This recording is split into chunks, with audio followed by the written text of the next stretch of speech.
J'ai signé les papiers du divorce avec le même stylo que Thomas avait utilisé pour écrire ses vœux. Une forme de justice poétique, je suppose.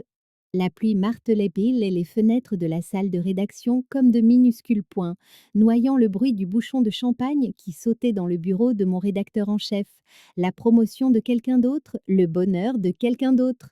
Ma signature sur l'article à la une de demain me semblait bien creuse. Shamanda Scott révèle une arnaque spirituelle à 1 million de dollars. L'ironie ne m'échappait pas, je pouvais démasquer les imposteurs partout, sauf dans mon propre mariage. Dis donc, tu as une mine de déterré, lança Nathalie en laissant tomber un dossier cartonné sur mon bureau. Sur le dossier était griffonné au marqueur rouge. Les charlatans de Harrisburg, mon prochain sujet. Merci pour la compassion. Je feuilletais les photos, boules de cristal, cartes de tarot, enseignes au néon en forme de paume. Encore des voyants? Vraiment? Pas n'importe quel voyant, celle-ci est spéciale. Nathalie tapota un polaroid d'une femme blonde assise à une table de café, des cartes étalées devant elle.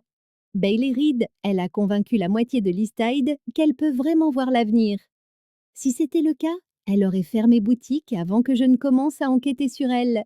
La femme sur la photo avait une confiance sereine qui m'agaça instantanément, des yeux bleus qui semblaient regarder à travers l'objectif. Voilà qui est mieux. Nathalie me serra l'épaule. Rien ne guérit un cœur brisé comme une juste fureur journalistique. Après le départ de tout le monde, je sortis la bouteille de whisky, les draits de whisky que j'avais cachés dans mon tiroir du bas. Les lumières de biais du bureau faisaient briller le liquide ambré comme un rayon de soleil prisonnier. Il y a 3 mois, j'avais trouvé des textos sur le téléphone de Thomas. Il y a 2 mois, il avait déménagé. Aujourd'hui, nous étions officiellement redevenus des étrangers. 7 ans effacés d'un trait de plume. Mon téléphone vibra. Thomas. Je coupai la sonnerie sans se regarder. La première gorgée de whisky me brûla la gorge, mais la deuxième et la troisième passèrent plus facilement. Je saisis un bloc-notes et griffonnai en haut de la page. Liberté post-divorce, mes objectifs. Numéro 1, arrêter de pleurer dans les toilettes. Numéro 2, me débarrasser de sa stupide collection de vinyles. Numéro 3, embrasser quelqu'un qui ne soit pas Thomas. Je fixai le numéro 3 plus longtemps que je n'aurais dû, mes doigts tremblant légèrement en traçant les mots. La pluie s'était calmée, se transformant en un doux clapotis, presque musical dans son rythme. Par la fenêtre, les lumières de Harrisburg se muaient en étoiles liquides, et pendant un instant, je me sentis détachée de tout. La photo de la voyante attira de nouveau mon regard. Bailey Reed, il y avait quelque chose dans son expression, à la fois savante et douce, qui me mettait mal à l'aise d'une manière que je ne pouvais nommer. Je glissai la photo dans mon sac à main plutôt que dans le dossier. En finissant mon verre, j'ajoutai un 4e point à ma liste. Et prouver que tous les voyants sont des imposteurs. La pointe de mon stylo se brisa contre la page, laissant une toile d'araignée d'encre s'étendre sur le papier. D'une certaine manière, cela ressemblait à un présage. Ce que je n'écrivis pas, c'était ce qui m'effrayait le plus. La possibilité que même après Thomas, même après avoir démasqué toutes les fraudes de Harrisburg, je ne puisse plus jamais faire assez confiance à quelqu'un pour aimer à nouveau. C'était une vérité trop lourde à porter, même pour une liste que personne ne verrait jamais. Alors que je fermais le bureau à clé, le vent apporta l'odeur de l'asphalte mouillé et quelque chose de plus doux, peut-être le jasmin des jardinières du Skodehaus centre-ville. Je n'avais jamais cru aux signes ni aux présages, mais là debout, légèrement ivre et complètement seule, je ne pouvais me défaire du sentiment que ma vie était sur le point de changer de cap. Ce que j'ignorais alors, c'est que Bailey Reed avait prédit mon arrivée des mois auparavant, mon nom inscrit dans son journal intime, avec la date exacte de mon divorce. Et un autre détail qui, plus tard, me glacerait le sang. 2 semaines après avoir signé mes papiers de divorce, je me retrouvais chez Emilio's, le restaurant italien chic du centre-ville où Thomas et moi avions célébré nos anniversaires. Masochiste? Probablement, mais leur soufflé au chocolat était la seule relation de ma vie qui ne m'avait jamais déçue. L'hôtesse me conduisit à une petite table dans un coin. Juste une personne ce soir? Demanda-t-elle avec ce mélange particulier de pitié réservé aux personnes qui dînent seules. Juste une, confirmai-je, essayant de paraître assurée plutôt que pathétique. En attendant, je me plongeais dans mes dossiers, étalant des photos de voyants locaux sur la table. Demain, je commencerai mes visites sous couverture, en commençant par les escrocs qui facturaient le plus cher. La photo de Bailey Reed ne cessait d'attirer mon attention. Quelque chose dans ses yeux me semblait presque familier. Quand le serveur arriva, je commandai sans regarder le menu.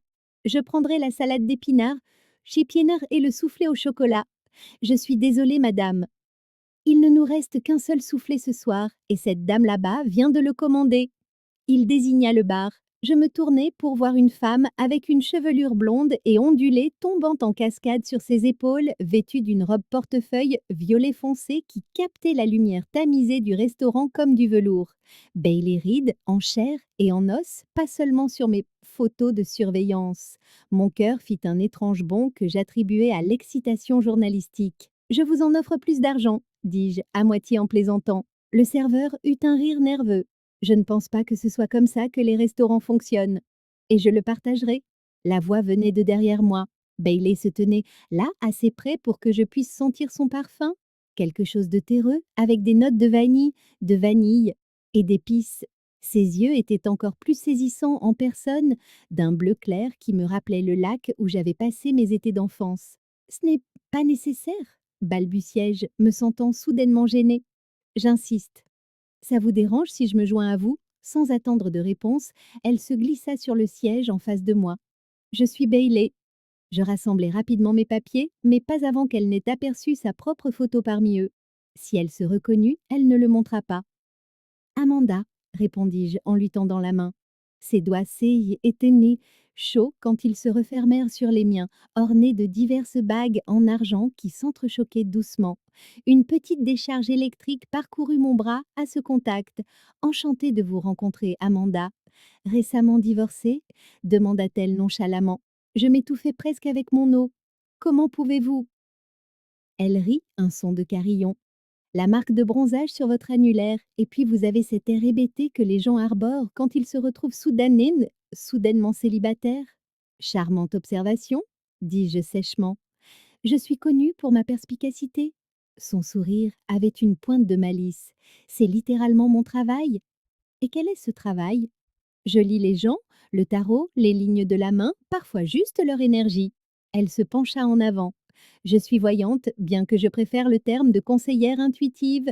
Je luttia pour garder une expression neutre. Fascinant. Je suis journaliste. Vous couvrez la rubrique lifestyle, la mode, la gastronomie? Ses yeux pétillaient comme si elle connaissait déjà la réponse. D'investigation, dis-je, restant vague. Le soufflet arriva, un dôme parfait saupoudré de sucre glace. Bailey prit sa cuillère, puis s'arrêta. Ah, vous devriez prendre la première bouchée. Vous avez l'air d'avoir plus besoin d'une thérapie au chocolat que moi. Je plongeai ma cuillère dans le dessert, libérant un nuage de vapeur sombre et sucrée. Le goût était tout ce dont je me souvenais. Riche, complexe, réconfortant. Bailey me regardait avec intérêt alors que je fermais involontairement les yeux sous l'effet de la saveur. Bon, à se battre pour, admis-je. Nous tombâmes dans une conversation étonnamment facile. Elle me parla de son enfance à la Nouvelle-Orléans, où elle avait appris à lire les cartes avec sa grand-mère. Je partageais des anecdotes édulcorées sur ma carrière de journaliste en évitant soigneusement toute mention de mon enquête en cours. Alors que nous terminions les dernières bouchées de soufflé, ses doigts frôlèrent les miens en attrapant la cuillère. Elle les laissa s'attarder, son pouce caressant légèrement mes jointures. Vous savez, dit-elle doucement, certains pensent que partager un dessert est une expérience intime. La chaleur monta à mon cou. C'est une autre de vos intuitions? Non. Son sourire était doux maintenant, presque timide. Juste une observation. Ah, quand l'addition arriva, elle insista pour payer. Alors qu'elle se penchait pour signer le reçu, un pendentif glissa dessous sa robe, une petite clé en argent sur une chaîne délicate. Qu'est-ce que cette clé ouvre? Demandai-je. Bailey la rentra sous son col. Toutes les serrures ne sont pas matérielles, Amanda. À l'extérieur du restaurant, des gouttes de pluie commencèrent à tomber, libérant l'odeur du trottoir humide. Bailey se rapprocha, son visage à quelques centimètres du mien. L'espace d'un instant fou, je crus qu'elle allait m'embrasser, et plus troublant encore fut de réaliser que je le voulais. Au lieu de cela, elle pressa une carte de visite dans ma paume. Quand vous serez prête à savoir ce que votre avenir vous réserve vraiment, venez me voir. Elle s'éloigna, disparaissant dans la brume du soir. Je restai là plusieurs minutes, la carte serrée dans ma main, essayant d'ignorer le battement inconnu dans ma poitrine et la terrifiante possibilité que je ne sois pas aussi immunisée à ses charmes que mon intégrité d'enquêtrice l'exigeait. La boutique de Bailey Reed se trouvait entre un disquaire vintage et un café dans l'East Side, un quartier de Harrisburg qui tentait désespérément de devenir branché. Fortunes inavouées, lisait-on sur l'enseigne discrète, peinte en bleu nuit avec des étoiles argentées. Pas de paume au néon ni de clichés de bulldog de cristal. Rien que cela la différenciait des autres charlatans sur lesquels j'avais enquêté. J'avais passé 3 jours à observer son établissement depuis l'autre côté de la rue, notant sa clientèle, principalement des femmes, certaines en tailleur, d'autres en pantalon de yoga. Elles n'avaient pas l'air du genre de personnes désespérées ou crédules qui fréquentent habituellement les voyants. Elles me ressemblaient. Aujourd'hui, je portais ma tenue d'infiltration, un jean, un maquillage minimal et un pull emprunté à Nathalie qui n'était pas dans mon style habituel. J'avais même laissé mon enregistreur à la maison, prévoyant de me fier à ma mémoire pour cette première visite. Quelque chose chez Bailey me rendait prudente à l'idée de laisser des preuves. Une petite cloche tinta à mon entrée. L'intérieur me surprit. Pas de rideau de perles ni d'obscurité saturée d'encens. L'espace ressemblait plutôt au salon confortable de quelqu'un, avec des étagères de livres, des plantes et une table ronde près de la fenêtre, baignée de lumière naturelle. Je me demandais quand vous alliez entrer. Bailey sortit d'une arrière-salle, vêtue d'un simple chemisier blanc et d'un jean. Et vous surveillez la boutique depuis mardi. Mes joues s'empourprèrent. Je ne faisais que passer. 3 jours de suite, avec le même gobelet de café sur le même banc. Elle sourit. Ce n'est pas grave, je vous attendais aussi. La façon dont elle me regardait me donnait des frissons, comme si elle pouvait voir sous ma façade soigneusement construite. Je m'éclaircis la gorge. Je me suis dit que j'allais voir en quoi consiste cette affaire de voyance. Les sceptiques sont mes clients préférés. Elle désigna la table. Ils sont plus attentifs. Je m'assis en face d'elle. La chaise était étonnamment confortable. Bailey ne se saisit pas immédiatement de cartes de tarot ou d'une boule de cristal. Au lieu de cela, elle me regarda simplement, ses yeux bleus scrutant les miens jusqu'à ce que je doive détourner le regard. Vos mains, s'il vous plaît, dit-elle enfin. J'hésitai, puis les posai, paume vers le haut, sur la table. Ses doigts s'étendent et une gonco chaud, alors qu'il traitait les lignes de mes mains en voyant des frissons importuns le long de mes bras. Intéressant, murmura-t-elle. Laissez-moi deviner, je vais rencontrer un bel inconnu ténébreux? Bailey rit. Non, mais vous avez récemment mis fin à quelque chose d'important, un mariage? Son pouce appuya doucement sur la marque de bronzage de mon annulaire. Ce n'était pas votre choix, mais vous l'aviez vu venir bien avant de vous l'avouer. Ma bouche devint sèche. Une supposition chanceuse, me dis-je, et vous êtes à la croisée des chemins.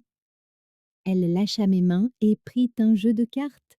Pas seulement professionnellement, mais personnellement, vous avez construit des murs si hauts que vous ne pouvez plus voir par-dessus. C'est un peu mélodramatique, dis-je, essayant de maintenir mon scepticisme. Elle battit le jeu, les cartes produisant un doux chuchotement les unes contre les autres. Coupez le jeu, s'il vous plaît. Je m'exécutai, la regardant disposer les cartes selon un motif qui ressemblait à une croix celtique. La carte au centre représentait une tour frappée par la foudre. La tour, dit-elle doucement, un bouleversement majeur, la destruction de fausses structures. Mais mon divorce a déjà eu lieu, fis-je remarquer. Il ne s'agit pas de votre passé. Son doigt tapota la carte. Il s'agit de ce qui s'en vient. Une par une, elle retourna les cartes restantes. À chaque révélation, elle décrivait des aspects de ma vie avec une précision déconcertante. Ma relation tendue avec ma sœur, mes frustrations professionnelles récentes, mon insomnie croissante. La dernière carte montrait 2 coupes se déversant l'une dans l'autre. Le 2 de coupe, dit Bailey. Une connexion profonde qui se forme. Une émotion réciproque, peut-être même l'amour. Je reniflai. Ça, c'est clairement faux. Les relations ne m'intéressent pas en ce moment. Les cartes ne mentent pas, dit-elle simplement, bien que nous les interprétions souvent mal. Elle rassembla le jeu, ses doigts frôlant à nouveau les miens. Cette fois, je ne me retirai pas immédiatement. Le contact me parut étrangement apaisant. C'est tout? Demandai-je. Pas de prédiction spécifique? Pas de numéro de loterie? La voyance ne consiste pas à prédire des événements spécifiques.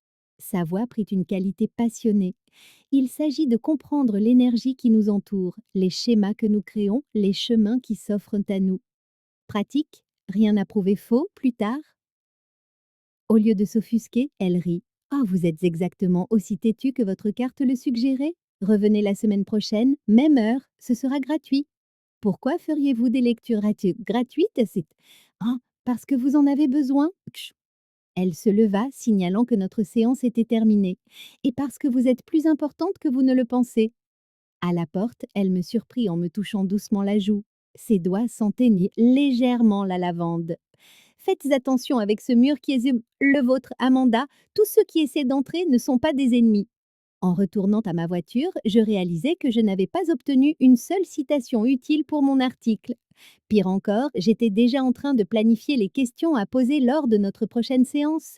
Je me dis que c'était de la rigueur professionnelle. J'avais besoin de plus de preuves avant d'écrire mon article.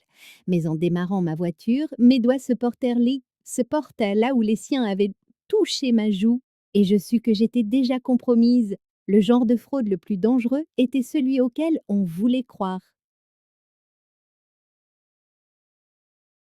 Un mois après le début de mon enquête sur Bailey Reed, tout ce que j'avais, c'était 7 séances de perspicacité remarquable, de vérité inconfortable et absolument aucune preuve de fraude. Pendant ce temps, ma boîte de réception contenait un jugement de divorce très officiel. Thomas était officiellement mon ex-mari. Tu es distraite, dit Nathalie en s'asseyant sur la chaise en face de mon bureau. Et ton article sur la guérisseuse par les cristaux avait 3 jours de retard et faisait la moitié de ta longueur habituelle. J'ai été occupée par l'enquête sur la voyante, dis-je en fermant l'onglet du navigateur où je lisais des informations sur le symbolisme du tarot. Ah oui, et comment ça avance? Je brassais des papiers sur mon bureau. C'est compliqué. Bailey Reed est différente des autres. Plus subtile, il me faut plus de temps. Nathalie haussa un sourcil. Bailey? Tu l'appelles par son prénom maintenant?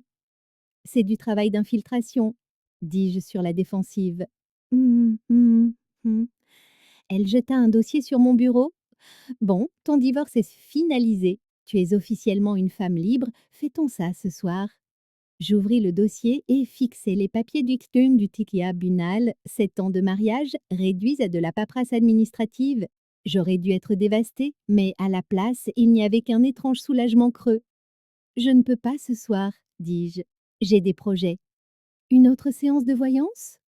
La voix de Nathalie contenait une note d'inquiétude. Un dîner, en fait? Les mots semblaient étranges en sortant de ma bouche. Bailey m'a invité à essayer ce nouveau restaurant thaï du centre-ville. Nathalie m'étudia pendant un long moment. Amanda, est-ce que c'est toujours une enquête? Ou autre chose?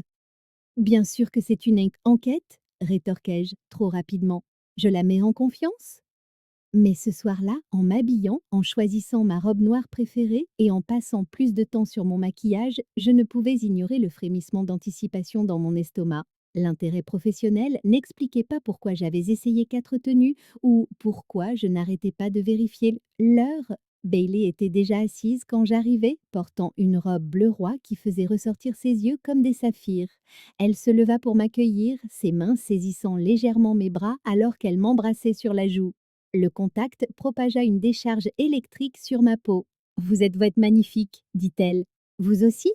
Je me glissai sur mon siège, reconnaissante de l'éclairage tamisé qui cachait ma rougeur. Autour d'un curry épicé et d'une bière fraîche, notre conversation coula de source, passant des livres au voyage, aux souvenirs d'enfance. Bailey racontait des histoires qui me faisaient rire aux larmes. Je me surpris à partager des choses que j'évoquais rarement. Le divorce de mes parents quand j'avais 12 ans, mes craintes de plafonner dans ma carrière, et même les détails douloureux de la découverte de ces textos sur le téléphone de Thomas. J'aurais dû le voir venir, admis-je en remuant le fond de ma bière. Les nuits tardives, la distance émotionnelle. Parfois, nous choisissons de ne pas voir ce qui est juste sous nos yeux. Les doigts de Bailey frôlèrent les miens sur la table. Surtout quand voir signifie devoir faire des changements difficiles. C'est votre opinion de voyante professionnelle? La taquinai-je. Non, c'est mon expérience personnelle qui parle. Son sourire portait une pointe de tristesse. J'ai été fiancée une fois, et à quelqu'un qui n'était pas honnête sur qui il était vraiment ou sur ce qu'il voulait. Que s'est-il passé? Je suis partie. Elle entossa les épaules. Ça a fait un mal de chien, mais rester aurait été pire. Après le dîner, nous nous promenâmes dans le parc du centre-ville. La soirée de fin avril était douce, les fleurs de cerisier embaumant l'air. Nous nous assîmes sur un banc face au petit lac, nos épaules se touchant. Je peux vous demander quelque chose de personnel? Me risquai-je. Vous pouvez demander, je pourrais même répondre. J'hésitais. Comment avez-vous su que vous étiez attiré par les femmes? Bailey se tourna vers moi, la surprise évidente sur son visage. Je n'ai jamais dit que j'étais exclusivement attirée par les femmes. Oh, mon visage brûla. J'ai juste supposé. Je suis attirée par les gens. Elle glissa une mèche de cheveux chez derrière mon oreille, son contact s'attardant, dont certains se trouvent être des femmes. Mon cœur martelait contre mes côtes. Bailey, vous n'avez pas à vous expliquer. Sa voix était douce. Vous êtes encore en train de vous chercher, ce n'est pas grave. L'instant s'étira entre nous, tendu de possibilités. Son regard se posa sur mes lèvres et je me surpris à me pencher plus près, attiré par une force invisible. Nos souffles se mêlèrent dans l'air frais de la nuit. Juste au moment où ses lèvres allaient effleurer les miennes, un groupe d'adolescents hilars fit irruption dans le parc. Je reculai brusquement, le charme rompu, la confusion et le désir se livrent en bataille en moi. Je devrais y aller, dis-je en me levant abruptement. Réunion tôt demain. Bailey n'essaya pas de me retenir, mais ses yeux rencontrèrent d'abrutis les miens. Amanda, parfois les histoires les plus importantes sont celles que nous nous racontons à nous-mêmes. Assurez-vous que la vôtre est honnête. Je m'enfuis presque jusqu'à ma voiture, les mains tremblantes en cherchant mes clés. Qu'est-ce qui m'arrivait? J'étais censée révéler l'imposture de Bailey, pas l'embrasser, ou presque dans un parc public, ni imaginer ce qui aurait pu se passer si ces adolescents ne nous avaient pas interrompus. Sur le chemin du retour, mon téléphone vibra, annonçant un message de Nathalie. Alors, cette enquête, hier soir? Je n'ai pas répondu. Comment expliquer ce que je peinais à comprendre moi-même? L'article sur Bailey me semblait de plus en plus impossible à écrire. La seule imposture que j'étais en train de révéler était la mienne, et je n'étais pas prête à affronter ce que cela signifiait. Le courriel de ma rédactrice en chef arriva au pire moment possible, 3 semaines après mon baiser manqué avec Bailey, alors que je m'étais enfin convaincue qu'il ne s'agissait que d'un égarement passager et non d'un bouleversement sismique dans la perception que j'avais de moi-même.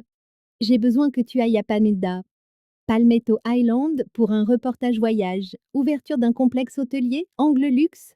4 jours, tous frais payés, détails en pièces jointes. En temps normal, j'aurais célébré une mission en or comme celle-ci. Palmetto était une île barrière exclusive au large des côtes de Melilla et côtes de la Caroline, récemment aménagée avec un complexe haut de gamme que les journalistes ordinaires ne pouvaient pas tous se permettre de visiter. Mais à cet instant, cela ressemblait surtout à une échappatoire, une fuite loin de l'impossible article sur Bailey que je n'avais toujours pas écrit. J'appelai Nathalie sur le champ. C'est toi qui as arrangé ça? Moi, non. Elle semblait sincèrement surprise. Mais ça tombe à pic, tu es bizarre depuis que tu as commencé cette histoire de voyante. Je ne suis pas bizarre. Tu m'évites, tu as le regard dans le vide pendant les réunions. Et hier, je t'ai surprise en train de lire un livre intitulé Comprendre sa sexualité après le divorce. Je grimaçai. C'était pour des recherches? Bien sûr. Son ton s'adoucit. Écoute, accepte ce boulot sur l'île, prends un peu de distance, mets tes idées au clair. L'univers, semblait-il, avait d'autres projets. 2 jours plus tard, en montant à bord du petit ferry pour Palmetto Island, j'aperçus une chevelure blonde familière parmi la poignée d'autres passagers. Mon estomac se noua. C'était impossible et pourtant, Bailey se tenait au bastingage, le vent jouant dans ses cheveux, vêtue d'une robe d'été fluide parsemée de minuscules étoiles. Elle se tourna comme si elle avait senti ma présence, et son visage afficha le même choc que le mien. «Euh, qu'est-ce que tu fais ici?» «Une mission professionnelle», réussis-je à articuler.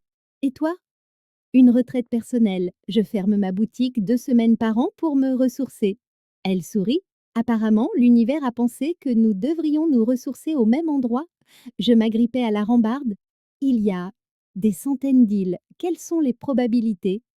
Plus élevées que tu ne le penses pour les gens qui ont une connexion? Ses yeux croisèrent les miens. Même si je dois admettre que celle-là, même moi, je ne l'avais pas vue venir. Nous échangeâmes quelques banalités maladroites, tandis que le ferry avançait vers l'île.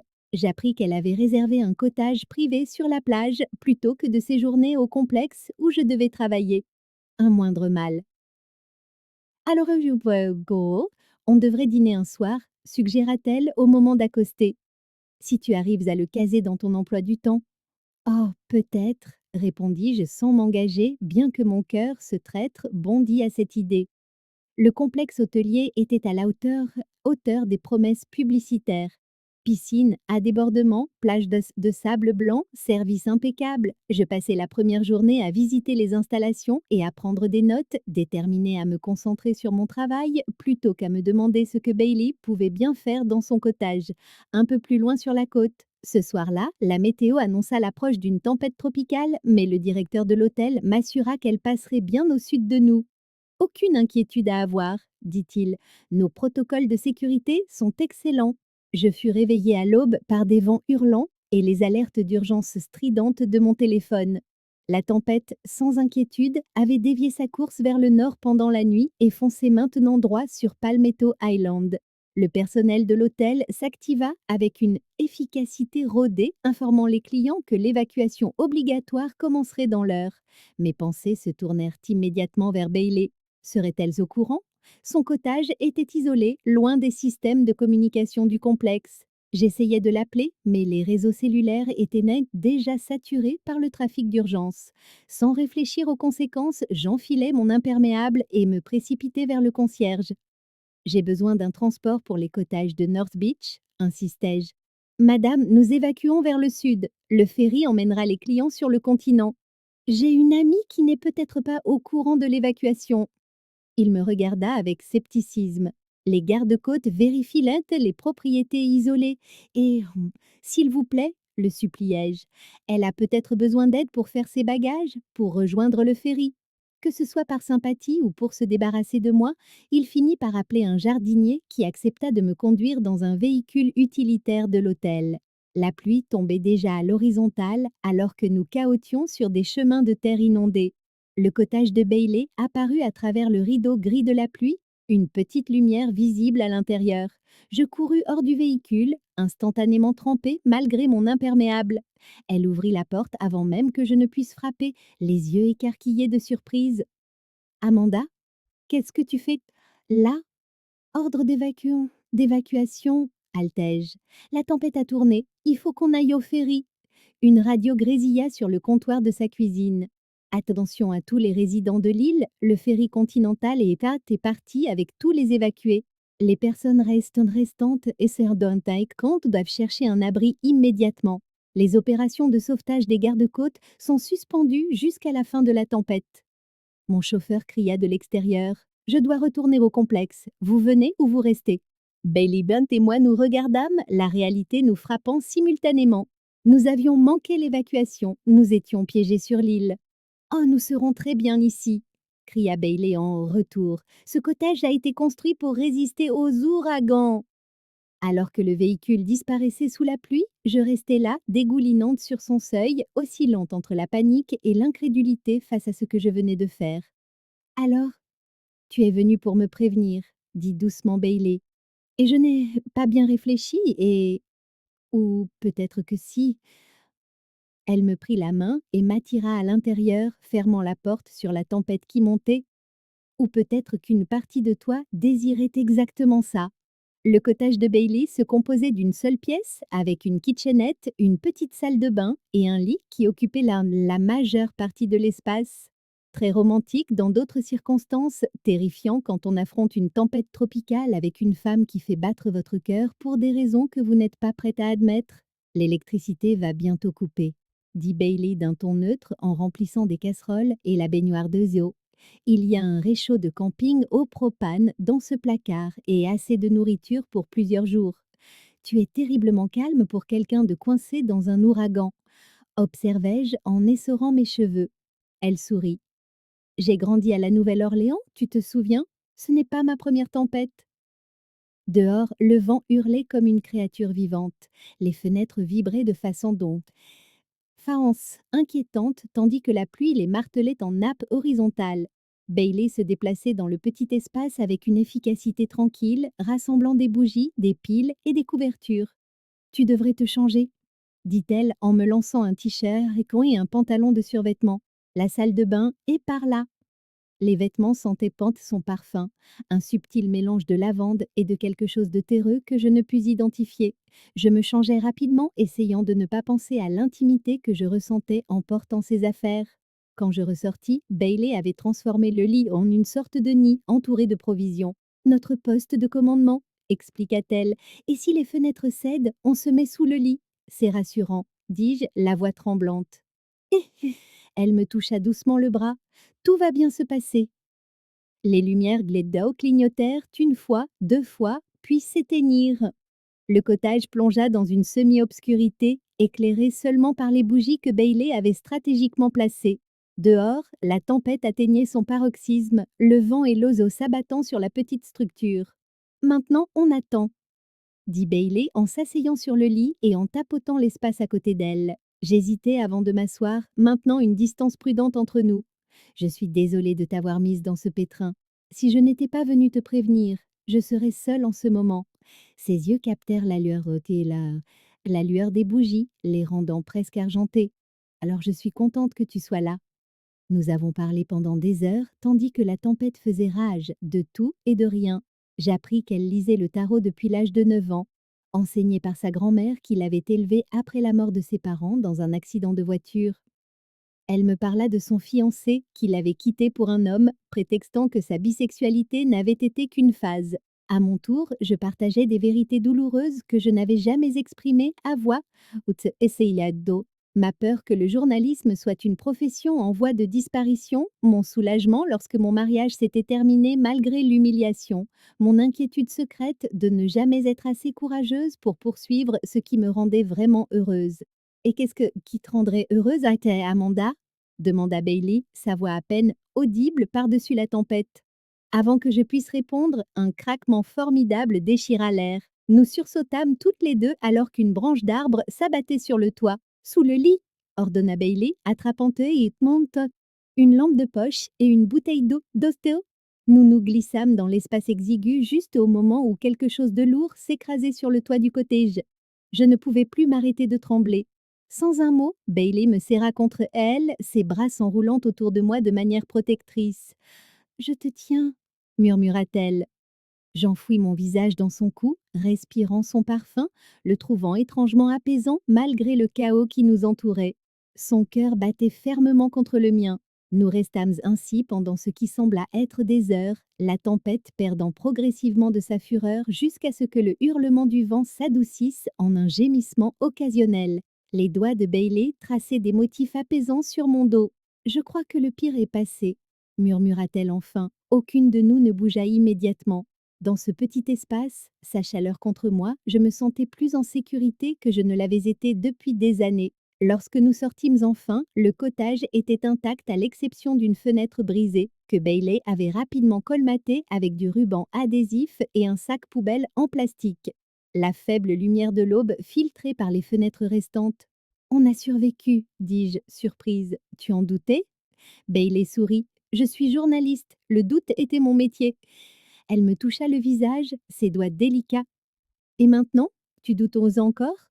La question avait plus de poids que notre simple survie, et nous le savions toutes les deux. Dehors, les oiseaux avaient recommencé à chanter, reprenant possession du monde après le passage de la tempête. « Je ne sais pas, » répondis-je honnêtement. « Tout est si confus dans ma tête. Pas dans ton cœur pourtant. » Elle s'approcha. « Ton cœur sait exactement ce qu'il veut. » Bailey, ma voix tremblait. « Je n'ai jamais...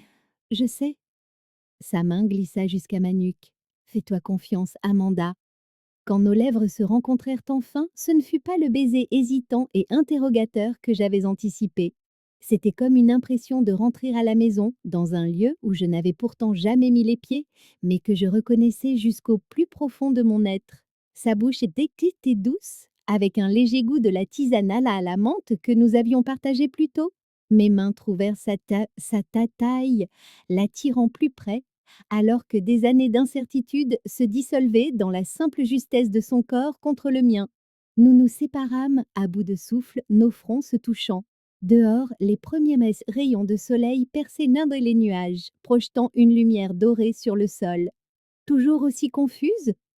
Murmura Bailey. Je répondis en l'embrassant à nouveau. 3 jours après la tempête, un bateau de sauvetage des gardes-côtes apparut enfin au détour de la crique en direction du cottage de Bailey. Nous étions debout sur ce qui restait de la terrasse, agitant les bras et criant, même si en vérité je ressentais une étrange réticence à être sauvée. Ces jours avaient été les plus étranges de ma vie, des jours passés à déblayer les débris, à faire l'inventaire des provisions et à apprendre à survivre d'une manière à laquelle ma vie citadine ne m'avait jamais préparée. Bailey m'avait montré comment recueillir les tétros, l'eau de pluie dans des bâches, quelles plantes étaient comestibles, comment faire des signaux de détresse avec des miroirs et la lumière du soleil. Et les nuits passées à explorer ce nouveau territoire entre nous, à apprendre la topographie de nos corps avec un émerveillement et une faim qui me laissait nez sans voix. Chaque contact, chaque confession chuchotée dans l'obscurité démantelait une autre brique du mur que j'avais construit autour de moi. Prête à rejoindre la civilisation?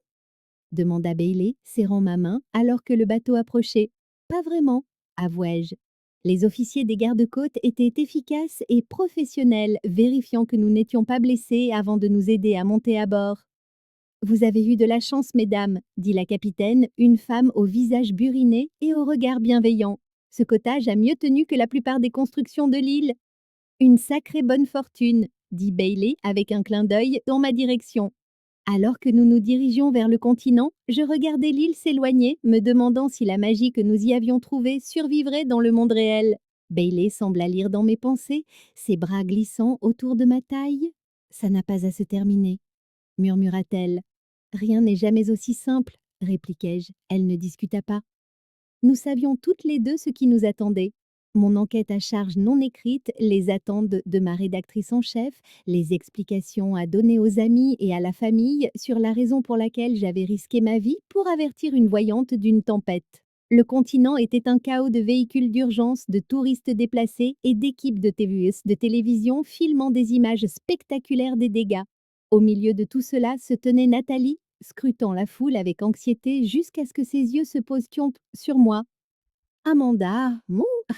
Elle se précipita vers moi, m'étouffant dans une étreinte. As-tu la moindre idée de l'inquiétude que j'ai eue? 3 jours sans nouvelles? Je vais bien, l'assurai-je. Comment savais-tu que j'étais ici? Ta rédactrice en chef a appelé quand tu as manqué ta date limite. Je suis là depuis hier. Son regard se déplaça vers Bailey, qui se tenait légèrement à l'écart, nous laissant de l'espace. Et vous êtes? Bailey, Reed, répondit-elle en tendant la main. Une amie d'Amanda. Les sourcils de Nathalie se haussèrent en signe de reconnaissance. Oh, la voyante? Le sujet de l'enquête à charge d'Amanda? Le mot me frappa comme une gifle. J'avais presque oublié la prémisse qui avait tout déclenché, ma mission de prouver que Bailey était une fraude. Le visage de Bailey resta soigneusement neutre, mais ses yeux sondaient les miens. Enquête à charge. Les mots me manquaient complètement. Nathalie regarda de l'une à l'autre, son instinct de journaliste détectant clairement les courants sous-jacents. Je crois que je vais vous laisser une minute. Elle recula, la confusion se lisant sur son visage. Quand nous fûmes seuls, la voix de Bailey était calme. Tu menais une enquête sur moi pendant tout ce temps? Au début, oui, admis-je, l'estomac noué. J'écris des articles qui dénoncent les fraudes, les médiums, les voyants. Et c'est ce que tu penses que que je suis? Une fraude? Sa voix contenait plus de blessure que de colère. Non, enfin je le pensais au début, mais toutes ces lectures, nos dîners, la tempête, la compréhension se fit jour dans ses yeux. Tu rassemblais des informations. Bailey, s'il te plaît, ça a commencé comme ça, mais ça a changé. J'ai changé. Vraiment? Elle recula d'un pas. Ou suis-je juste une autre histoire pour toi, une autre coche sur ta ceinture de journaliste? Snist. C'était pas juste?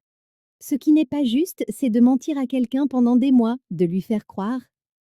Elle s'interrompit, secouant la tête. Je t'ai fait confiance. Je suis désolée, murmurai-je. J'aurais dû te le dire plus tôt? Oui, tu aurais dû. Elle regarda vers les tentes d'urgence. Je dois trouver un moyen de transport pour rentrer à Harrisburg. On peut y aller ensemble, offris-je désespérément. Je ne pense pas que ce soit une bonne idée.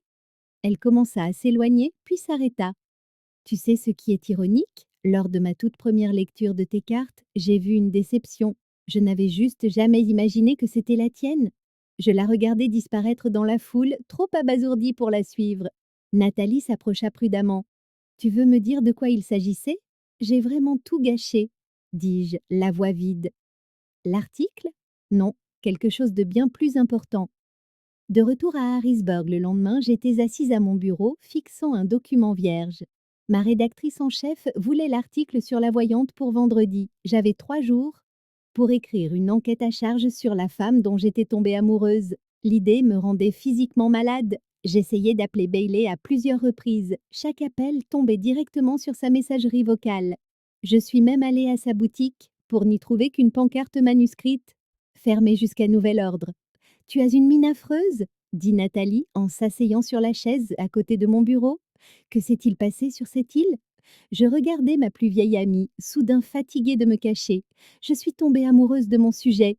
À son crédit, Nathalie ne rit pas et ne me rejeta pas. Elle hocha simplement la tête lentement. Et maintenant, tu ne peux plus écrire l'article assassin. Je ne l'écrirai pas, la corrigeai-je. Je ne peux pas la détruire, Nata. Nat, elle est authentique. Pas parce qu'elle peut vraiment prédire l'avenir, mais parce qu'elle aide les gens à se voir clairement. Elle m'a aidée à me voir moi-même. Alors, qu'est-ce que tu vas écrire à la place? Je fixai l'écran blanc, une idée se formant lentement. La vérité. Mon article sur Bailey Reed parut le dimanche en première page de la section Art de vivre avec le titre La voyante qui lit la vérité. Ma rédactrice en chef avait été sceptique, mais l'honnêteté brute de l'article l'avait convaincue. J'y décrivais comment Bailey aidait les gens à naviguer dans leur propre intuition plutôt que de prétendre à des pouvoirs mystiques, comment elle créait un espace où les gens pouvaient affronter les vérités qu'ils connaissaient déjà mais avaient tant peur d'admettre. Je n'ai pas mentionné notre lien personnel. Certaines vérités n'étaient pas destinées à la consommation publique. La réaction fut immédiate. Des courriels de lecteurs partageant leurs propres expériences et avec Bailey, le téléphone de sa boutique qui sonnait constamment pour des demandes de rendez-vous. Bailey ne répondait toujours pas à mes appels. Elle l'a lu, rapporta Nathalie après avoir visité la boutique de Bailey en mon nom. Elle en avait un exemplaire sur son comptoir. Et Et rien, elle a juste dit merci pour le message. C'est tout? Mon cœur se serra. Honnêtement, Amanda, à quoi t'attendais-tu? Tu as enquêté sur elle sous de faux prétextes pendant des mois. Elle avait raison, bien sûr, mais dans les semaines qui avaient suivi mon retour de l'île, j'avais réalisé quelque chose d'indéniable. La vie que je voulais incluait Bailey. La question était de savoir comment le lui prouver. La réponse me vint en triant les photos de Palmetto Island pour mon reportage voyage. Là, à l'arrière-plan d'une photo de plage prise avant la tempête, se trouvait Bailey, étalant des cartes de tarot sur la terrasse de son cottage. La carte de la tour était clairement visible, la même qu'elle avait tirée lors de notre première lecture. Grand bouleversement, la destruction des fausses structures. Je passai les 3 jours suivants à créer ma propre version d'une lecture de tarot, un jeu de pistes menant Bailey à travers notre histoire commune. Je laissai la première carte, le fou, représentant les nouveaux départs, à l'accueil d'Emilios, là où nous avions partagé, se souffler au chocolat. La note jointe l'orientait vers le banc du parc où nous avions failli nous embrasser. Là, j'avais laissé la carte des amoureux avec un autre indice menant à la librairie où nous avions débattu pendant 2 heures des mérites des romans policiers par rapport à la fiction littéraire. Chaque lieu recelait des moments importants entre nous, retraçant l'évolution de notre relation, de sceptique et sujet à quelque chose de bien plus complexe. J'attendais avec anxiété dans mon appartement la destination finale du jeu de pistes. Les heures passèrent sans aucun signe d'elle. Le doute s'insinua, et si elle n'avait pas trouvé la première carte? Ou pire encore, si elle l'avait trouvée, mais avait choisi d'ignorer ma piste? Alors que je perdais tout espoir, on a frappé à ma porte. J'ai ouvert. C'était Bailey. Dans sa main, elle tenait la dernière carte que j'avais laissée, le jugement, symbole de renaissance et d'absolution. Il y a du travail sur ces cartes, dit-elle d'une voix qui se voulait neutre, et les illustrations sont atroces. J'ai dû les faire imprimer dans une boutique de reprographie, ai-je admis. Pas très mystique, je sais. L'ombre d'un sourire effleura ses lèvres. Surtout la tour, C'était une reproduction particulièrement médiocre. Et j'improvisai complètement. Elle entra et balaya mon appartement du regard. Ça a l'air d'être une habitude chez toi. Plus maintenant? Je lui désignai la table de la cuisine où j'avais aménagé mon propre espace de tirage. Des bougies, un jeu de cartes artisanal que j'avais créé, illustré de moments de notre histoire. J'en ai fini d'inventer. Je veux la vérité, notre vérité. Ma Bailey s'approcha de la table, prudente. Et quelle est cette vérité? La vérité, c'est que je suis tombée amoureuse de toi quelque part entre le moment où je te prenais pour une arnaqueuse et celui où j'ai compris que tu étais la personne la plus authentique que j'ai jamais rencontrée. La vérité, c'est que je suis désolée de la façon dont ça a commencé entre nous, mais pas que ça nous ait réunis. Elle prit l'une de mes cartes, le croquis de la petite maison où nous avions traversé la tempête. L'amour, c'est un mot fort. Oui, c'est vrai, ai-je convenu, et je ne l'emploierais pas si je ne le pensais pas sincèrement. Ses doigts suivirent le quasi ou le contour de la maison. Alors comme ça, j'ai lu ton article. Et alors? Il était sincère. Elle leva les yeux vers moi. Peut-être la première chose vraiment sincère entre nous? Et pas la dernière, si tu m'accordes une seconde chance. Je fis un pas vers elle, encouragée par le fait qu'elle ne reculait pas. Je ne m'attends pas à ce que tu me pardonnes tout de suite, mais j'espère que tu me laisseras regagner ta confiance jour après jour. Bailey me dévisagea et ses yeux bleus perçants semblaient non lire en moi, exactement comme au premier jour. Après tout, les cartes, toi ne mentent jamais, Amanda, même quand c'est nous qui les interprétons mal. Alors, que disent les cartes maintenant? Ai-je murmuré. Elle plongea la main dans sa poche et posa une unique carte sur la table entre nous. C'était le 2 de coupe, celui qui montre deux personnages s'offrant mutuellement leur calice. Émotion réciproque. Me suis-je souvenu de notre premier tirage? Peut-être même de l'amour? Peut-être, répéta-t-elle en écho alors que ses doigts se mêlaient aux miens. Mais certaines choses n'ont pas besoin des cartes quiz pour être devinées. Cette fois, quand nos lèvres se sont rencontrées, il n'y avait ni tempête déchaînée, ni sauvetage imminent, ni secret entre nous. Juste la certitude paisible de deux âmes qui avaient trouvé quelque chose de vrai dans un monde d'illusions. Plus tard, alors que nous étions enlacés dans mon lit, Bailey dessina du bout des doigts le contour de mon visage dans la pénombre. Tu sais, murmura-t-elle, pour une sceptique, tu es devenue plutôt croyante. Seulement en ce qui en vaut la peine, ai-je répondu en la serrant plus fort contre moi. Dehors, par la fenêtre, les premières étoiles du soir perçaient l'obscurité. Je songeais au destin et au hasard, au scepticisme et à la foi. À tous ces hasards improbables qui nous avaient conduites jusqu'ici. Peut-être que Bailey avait eu raison depuis le début. Certaines rencontres sont écrites dans les étoiles bien avant que nous soyons capables de les lire nous-mêmes.